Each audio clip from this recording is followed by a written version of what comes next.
From Washington, D.C., this is Middle East Focus with Paul Salem. Welcome to MEI's Middle East Focus. I hope everybody had a good holiday season and a Happy New Year. And here at the podcast and at MEI, we are focusing again on the grim news of the Middle East and Middle East policy.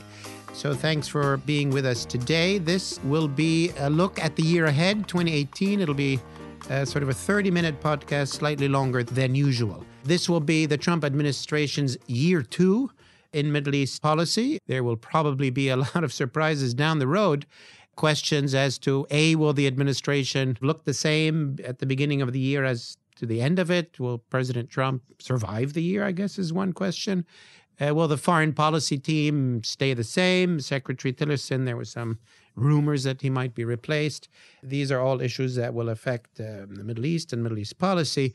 But the year certainly has begun with fast-moving events in Iran, protests and developments there. And this week also is the week when President Trump has to certify or not certify the nuclear deal with Iran. So there's a lot on Iran going on, a lot on Pakistan, certainly developments in Syria and Iraq, as well as Yemen and Turkey. So I'll be talking with a number of our Middle East Institute experts and scholars on this podcast. And I'm starting with two of my dear colleagues, Mr. Alex Vatanka, who is the director of our Iran program. Alex, welcome to the podcast. Thank you, Paul. Alex is at home in Alexandria, Virginia, recovering from the holidays. And thanks for joining us. And we'll be joined also at the beginning of the podcast by Dr. Randa Slim, who's the director of our conflict resolution and Middle East dialogue programs. Randa joining us from the great state of Ohio. Randa, thanks for being with us today. Good to be with you and Alex. Alex, let me start with you. You know, the developments in Iran have sort of seized the headlines in the beginning of the year. Get us quickly up to speed as to where things stand and reflect a bit what this might mean for Iran in 2018, the protests. Well, Paul, as we've all been watching on our TV screen since December 28th, and now we're almost into the second week of these protests, there's a lot of anger in the Islamic Republic on a grassroots level among the people about where the country's heading. There is this major disconnect between ordinary Iranians and what the regime's policy agenda has been. You know, Rouhani was reelected back in May. There's been a lot of hope among those 24 million people who came out and voted for him, many who actually voted for him reluctantly, but thinking someone like Rouhani might actually take the country in the right direction, albeit slowly, but he might take baby steps towards something different. But they looked at the last 6 months since he came into his second term, and Rouhani, you know, has been a fantastic failure on that front. And that's why we've seen these protests, which I think basically is a kind of a big question mark for the regime. What do they want to do? Because this anger is not going to go away. Do you see the protests petering out, or is this something that might continue in some form on and off during the year? Or do you look at this as an event kind of thing, and then the government and the people will deal with it in 2018? If you look at the history of the Islamic Republic going back to 1979, you can say, well, hey, hang on a minute. There have always been cases of sort of, you know, localized, limited protest, oftentimes driven by socioeconomic grievances. That's true. But this time is actually very different. The fact that this sort of got out of control as soon as it did just goes to show you the level, the depth of the anger that exists. Now, there is nothing, frankly, on the books when you look at the Rouhani government's agenda that tells me there's any quick economic fixes around the corner, which then brings us to the question, so how can he diffuse the situation? How can Rouhani and the hardliners, which tend to control the security establishment, how are they going to let some steam off the sort of society? So it sort of goes back to some degree of normality. And I don't think it's going to happen on the economic front, which is why Rouhani needs to turn around, look at his hardline rivals in the face and say, we need to do something else on the political front quickly to reduce tension. What might that be? What that might be are the kind of things that Rouhani has already started talking about, which is to say we need more accountability. We need some of these unelected organs in the system, such as the Guardian Council, the Revolutionary Guards, even the Office of the Supreme Leader, frankly, which is very sensitive. All these entities that are not elected by the people and yet in reality run so much of Iran's affairs, they need to sort of start answering for some of their policies. Okay, let me pivot to the question of the Iran nuclear deal. and that President Trump might certify or decertify this week. If he decertifies, what do you see the path ahead for the nuclear deal? I'm not sure at this point if President Trump will do that. But then again, President Trump could surprise us all. But I've said the same thing for a long time.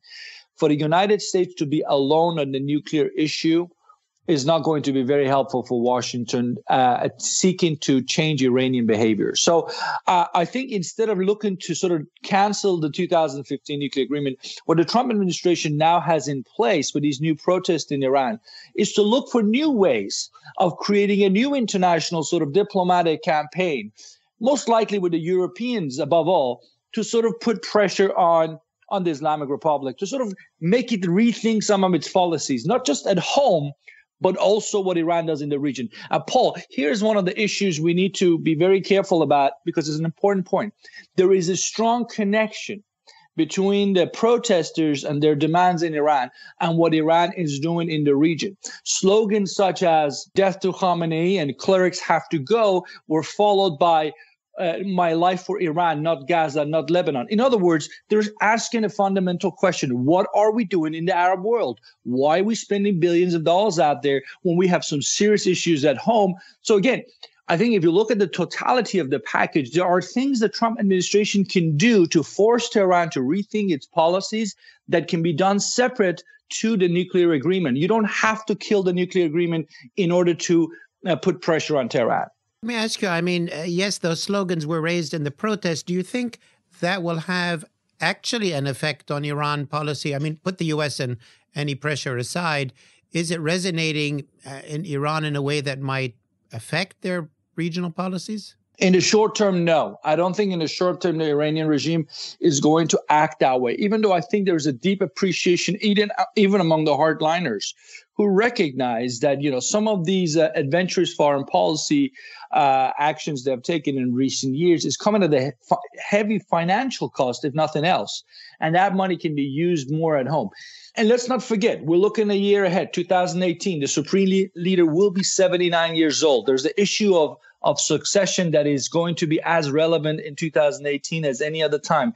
So the fundamental question perhaps the Islamic Republic, the ruling elite in that system need to ask themselves is, where are they better off deploying their resources? In Syria, in Lebanon, in Iraq, or back home when they can be obviously used to deal with this anger that's been built up for so long inside the Islamic Republic? As I said, I don't think in the short term you can expect any major changes in terms of what Iran does in the region.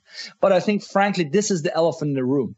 And in the long term, unless there is some magical economic fix to all the problems the country faces, they need to start reallocating some of these resources and attention they've been devoting to regional projects to things that needs to be done back home on Iranian soil for Iranian people. Thank you, Alex. Randa, let me turn to you and talk a little bit about both Iraq and Syria separately.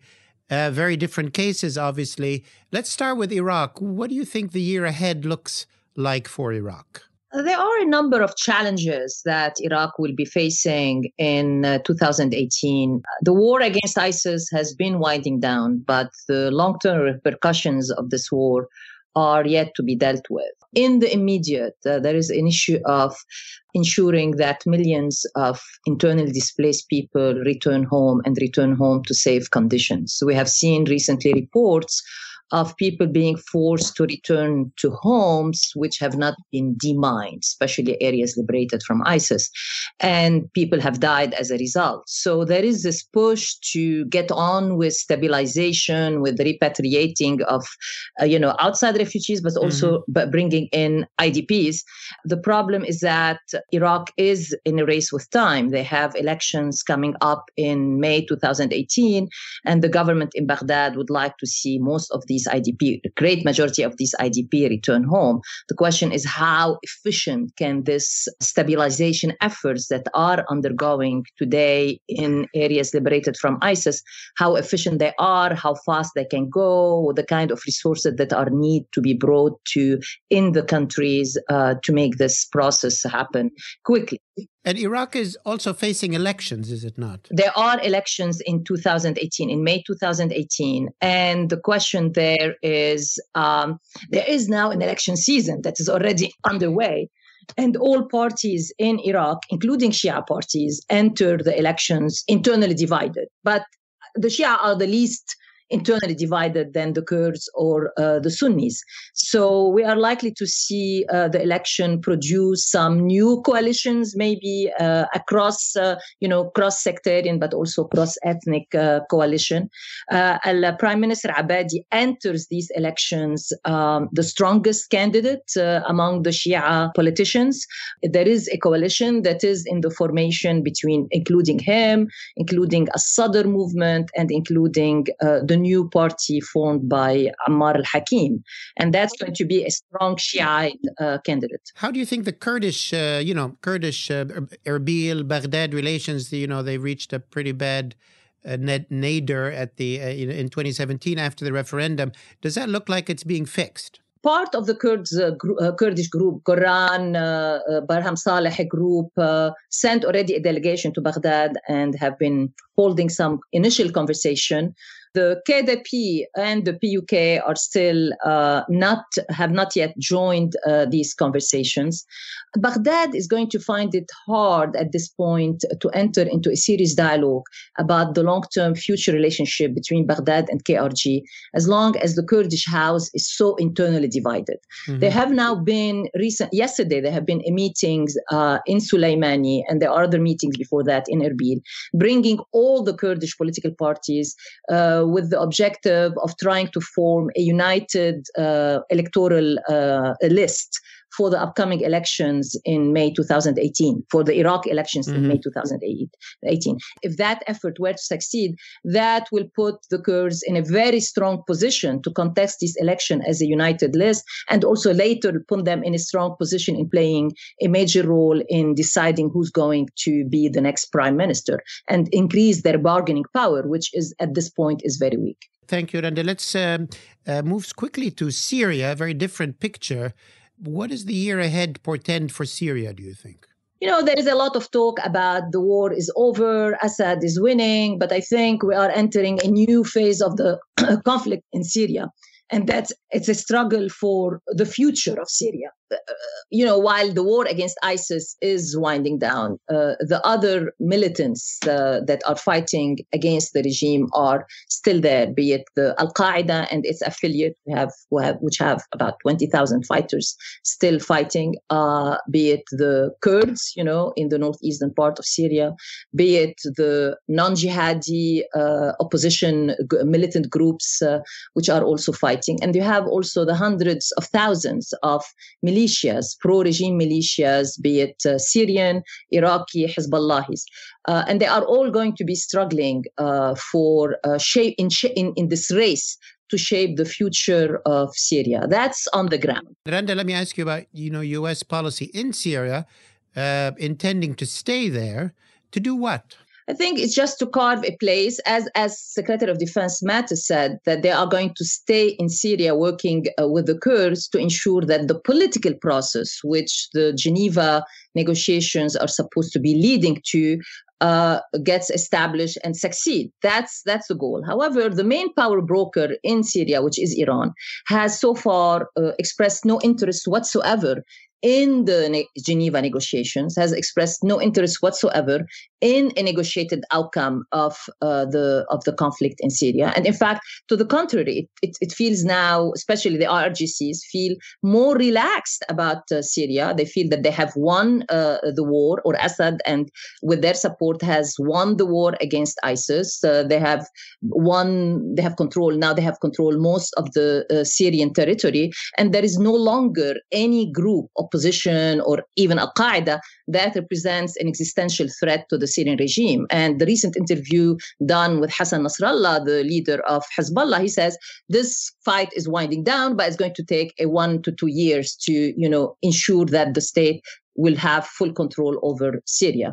And what we are seeing now is the state, the Syrian regime and its allies starting to gear up for the fight in Idlib. And that's going to be a major test of what the U.S. is willing to do in that respect, but also what Turkey is willing to do, because a fight in Idlib will mean thousands, if not, millions of Syrian refugees heading toward Turkey as a result of the fight there. Thank you, Randa and Alex, very much. We'll be moving on to other topics in this podcast, but I want to thank you for joining me and have a great year. Thank you. Thank you, Paul. And I want to turn now to issues of Yemen and Saudi Arabia and the GCC. And I want to say welcome to Gerald Feierstein, my good colleague, who runs the Gulf Affairs program at the Middle East Institute, also former ambassador to Yemen. So I'll be asking you a lot of Yemen questions as well. Happy New Year, Jerry, and thanks for joining us. Happy New Year to you and to your listeners. The war in Yemen is entering its fourth terrible year. Many killed, many displaced, but even more worrisome, maybe up to 17 million nutrition problems, malnutrition, over 1 million cases of cholera, now diphtheria, a real humanitarian disaster. Looking ahead in 2018, how do you see the conflict developing? But more importantly, are there any hopes for the conflict ending?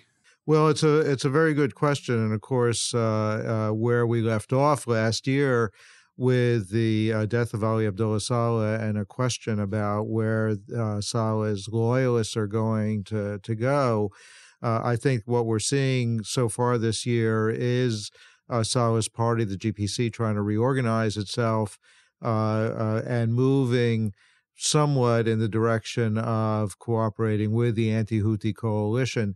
So the military balance has shifted a little bit. The momentum has shifted a little bit towards the coalition, but probably not enough to make a real solution militarily feasible. So it kind of means it'll just drag on some more, because there were some who were thinking, this would mean the war would be won. I think that was terribly overly optimistic. I don't think that the balance has shifted quite that dramatically.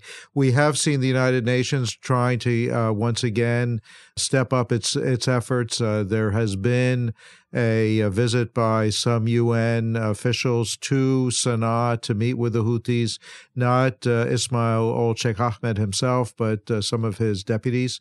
And perhaps there's some new push going to happen on the diplomatic side. And we also know that there are a number of Yemeni political figures who are meeting informally, who are trying to come up with some solutions, some ideas that could feed into the process. Do you think there are the makings of a resolution this year that weren't around last year?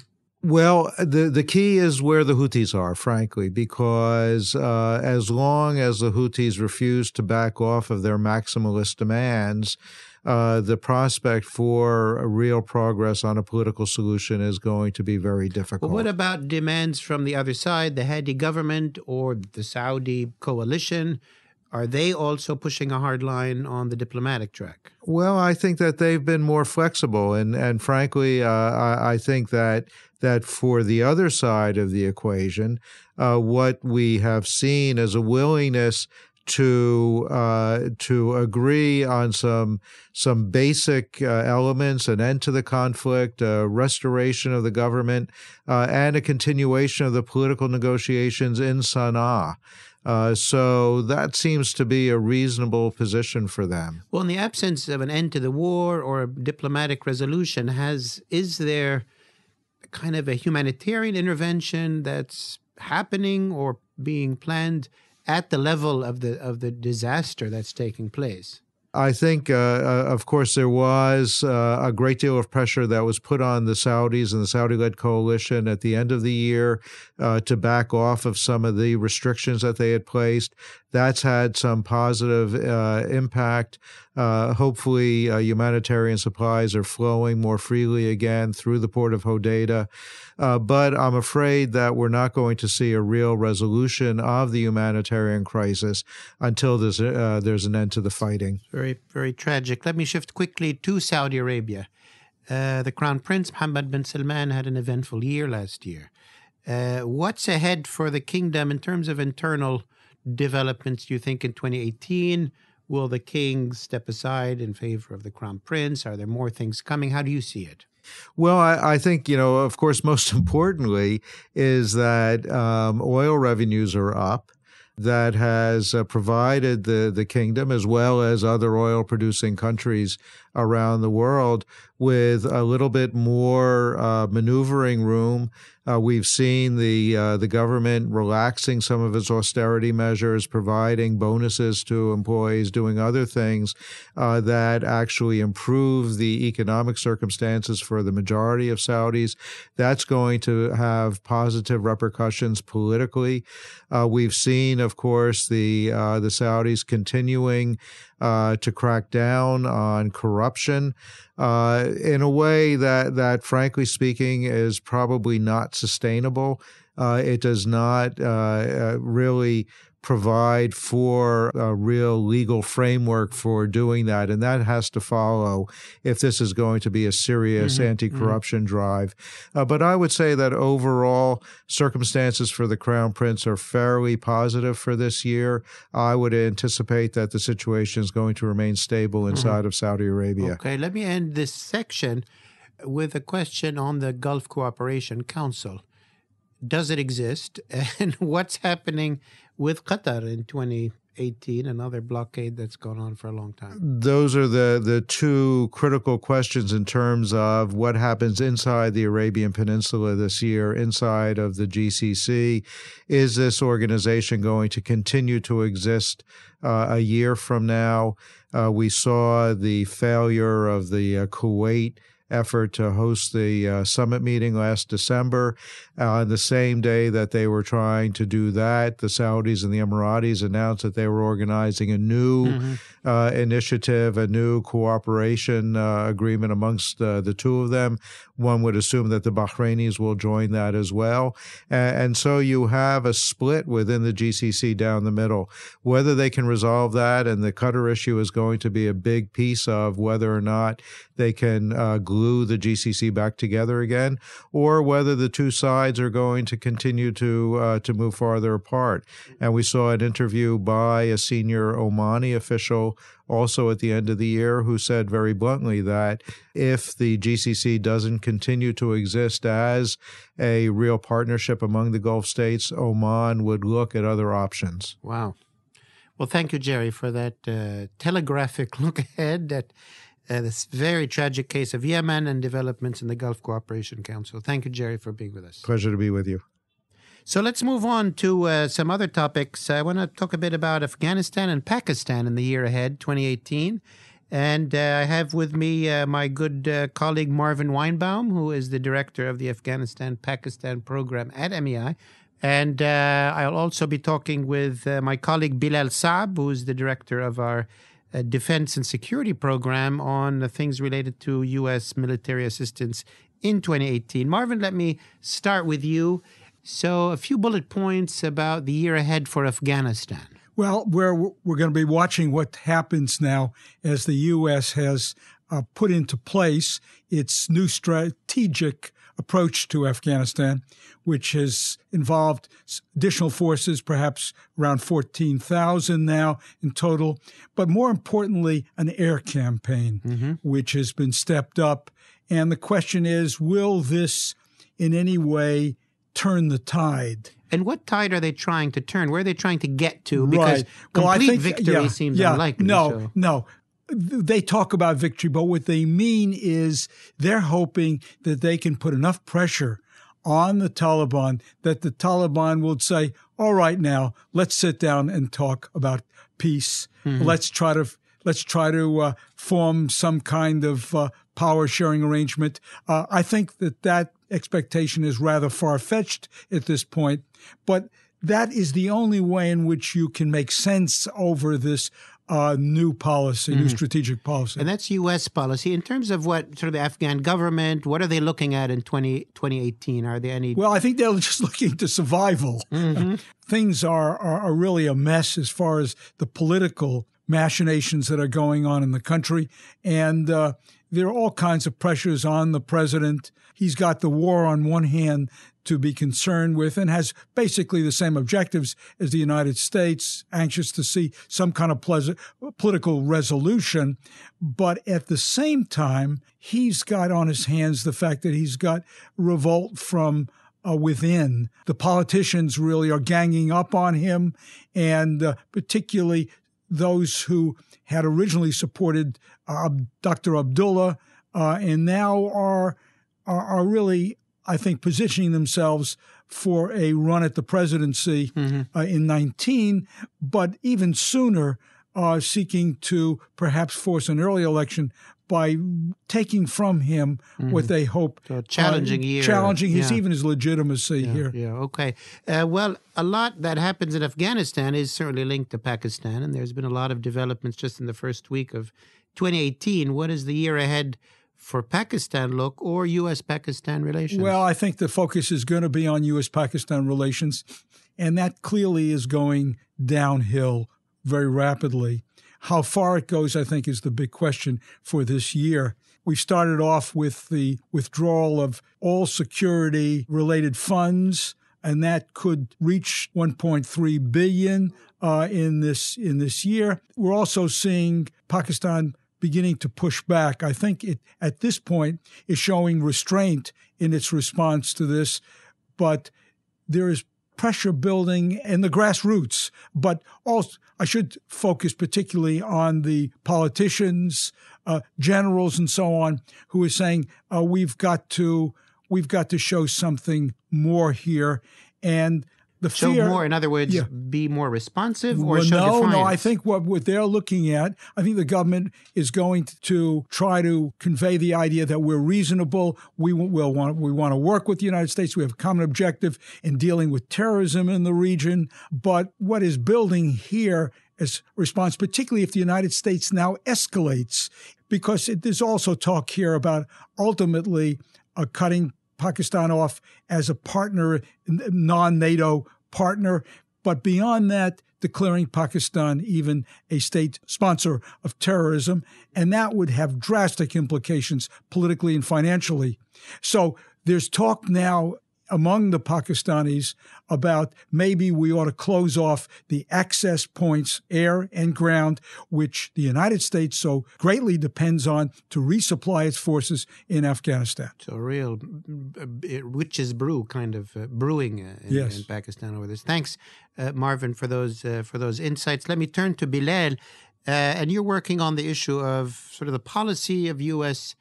aid or suspension of military aid. Does that work? Is that a new tool that this administration is using? Pakistan is one big example that just came up this past week.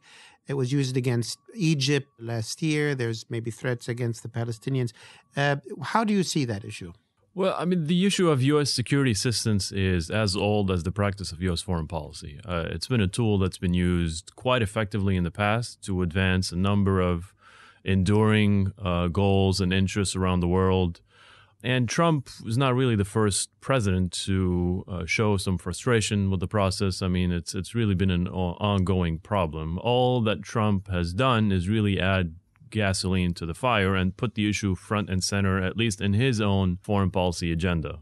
My bottom line on this is that security assistance has been decreasingly effective over the years and increasingly costly. So frankly, as far as I'm concerned, I had very few issues with President Trump expressing frustration with the Pakistanis and a number of other, frankly, Middle Eastern allies and partners, because the policy objectives of the United States, as he sees them, and frankly, I agree with him, are not being met. And therefore, this requires some kind of a rethink, or if not an overhaul, of the entire system of U.S. security assistance, frankly. How much do you think is it, I mean, from this administration, sort of strategic and so on, in the sense that, as you say, they're not serving the goals? And how much of it, maybe in the president's mind, I mean, he's a businessman, right? And he came, there's no free ride. Giving out aid is not something he's excited about. When he went to Saudi Arabia, there was a lot of contracts and money coming in. How much is it that kind of, business versus charity? Well, I guess a lot of us would be quite uncomfortable with the cavalier and very transactional approach that the president has taken on this issue. But I mean, the instinct, as with frankly many other issues that the president has had on, the instinct is correct. Then it comes down to the approach and actually executing this newfound interest in revamping the process. And that frankly starts at home. You can criticize all you want your partners, whether it's the Pakistanis, whether it's the Palestinians and others, in terms of them failing to deliver on a number of issues that we care about. But we need to do our own homework first. I mean, this system has been broken for a very long time, and I've spent the past 6 months investigating it, talking to a lot of congressional committees, the Department of Defense, the Department of State. And as you very well know, this interagency process is not working very well. And it's about time. You have a paper coming out or came out on this? It will be published in the National Interest magazine coming out in the next month or so. Okay, so to our listeners, look out for that. Bilal, I want to thank you for being with us in this podcast. And Marvin, thanks to you as well. And have a great new year. Thank you, Paul. Thank you. Let's move on to Turkey. And with me is Gonul Tol, the director of our Turkey program. Gonul, Happy New Year. And thanks for being here. Thank you so much. What's ahead for Turkey in 2018? Well, in 2018, I think there are three things to watch in domestic politics. And the first one is whether the former president Abdullah Gül will challenge Erdogan for presidency. As you know, they've been close allies, co-founder of the ruling AKP, but the tension between the two men have been mounting. And the most recent indicator was Abdullah Gül's criticism of a new decree that almost allows Erdogan supporters or grant them impunity to go after Erdogan's opponents. So how would he challenge him? In what context? Within the party or? No, well, in 2019 elections, he can present himself as a candidate. And if he can basically get the support of the opposition, so if he goes that route, I think he can pose a critical challenge to Erdogan. The two other issues domestically? Well, I think certainly economy is important. Turkish officials are saying that Turkish economy is growing at 11%, but the economists are saying that the government is manipulating the numbers. What do you think it's more? I mean, 11 is a tremendously high number in today's economy, tremendously high. What do other economists think it might actually be? 8? Well, which is still very high.